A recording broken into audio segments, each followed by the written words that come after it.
ချက်တည်းရှိကြသူများမိတို့သောအချိန်နေစီသောဆက်ရောက်နေစေကမူကိုချင်းတရားအရာ၌အစဉ်တန်မိုးထားထိမ့်သိမ်းဆောက်ရှောက်ခြင်းရှိသောသူသည်ချက်တည်းရှိ၏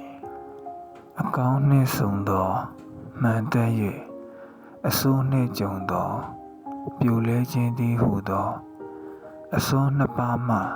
လွတ်ကင်းအောင်ယက်တည်ရဲသောသူသည်ချက်တည်းရှိ၏မိမိအားမုန်းတီးနေသောသူသို့မဟုတ်မိမိမုန်းတီးနေသောသူဖြစ်သောထိုသူ၏ဘဝအားဖြည့်ဆည်းပြစ်လိုစိတ်နှင့်ပျက်စီးသွားလိုစိတ်မရှိသောသူသည်ချက်တည်းရှိ၏မိမိအမှားအားအမှားမှန်သိမြင်၍ထိုအမှားဖယ်ရှားခြင်းစိတ်နိုးထလာကအမှားကျဉ်းထောင်မှလွတ်မြောက်အောင်ကြိုးစားနေသောသူသည်ချက်တည်းရှိ၏ဘဝတစ်လျှောက်လုံး၌အမောင်ထုအမျိုးမျိုးဖုံးလွှမ်းခံနေရသောစိတ်အစဉ်အားအလင်းရောင်ရှိရာနေမည်စီသို့လမ်းပြပေးနိုင်သောသူသည်ချက်တည်းရှိ၏လူရုပ်ပြောင်းနေခြင်းနှင့်စိတ်ထောင်ကျနေခြင်းလမ်းကြောင်းသို့ဦးတည်ထားသောအမှန်မသိမှု၏နေရာ၌အမှန်သိမှုဖြင့်ပြောင်းလဲဝင့်သောသူသည်ချက်တည်းရှိ၏နေ့စဉ်အပေါ်ယံအောင်မြင်မှုများရရှိဖို့အတွက်တပါးသူအားပြိုင်ဆိုင်နေခြင်းထက်အတွင်း၌အောင်မြင်ဖြစ်ဖို့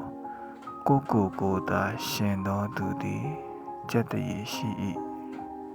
စိတ်ခွေရအရ၌ကောင်းသောစိတ်နေစိတ်ထားနှင့်စန့်ကျင်ဘက်စိတ်အစဉ်သို့လွန်ဆွဲချိန်တိုင်းကိုနောင်တပုတ်ကင်းလာသောသူသည်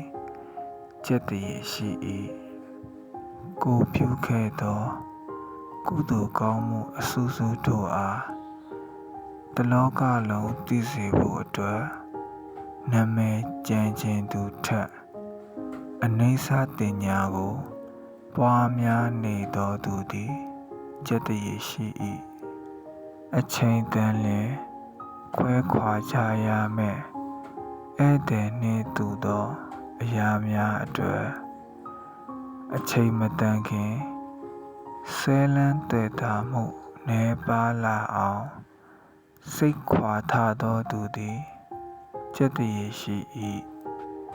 မကောင်းမြင်သောစိတ်၏နေရာ၌အကောင်းမြင်စိတ်ဖြင့်သဘောထားပြောင်းလဲ၍အကောင်းမြင်စိတ်ထက်အမှန်မြင်စိတ်